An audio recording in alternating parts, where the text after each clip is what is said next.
Halo, aku Aan. Kali ini kita akan berlatih artikulasi dan ditemani sahabatku Wiji Andari. Oke, Halo. oke. Kita latihan tentang artikulasi di bibir, otot bibir. Kenapa sih kok harus latihan? Nanti akan kejawab, yaitu pabama, yaitu pa, pa, ba, ma. Pabama. Oke, lagi pabama. Pabama. Yang cepat, lebih cepat. Pabama. Yang lebih cepat lagi. Pabama.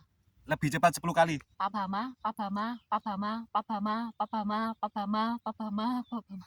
Oke lagi, pabama, Pabama. pabama, pabama, pabama, pabama, pabama, pabama, pabama, pabama, pabama, pabama.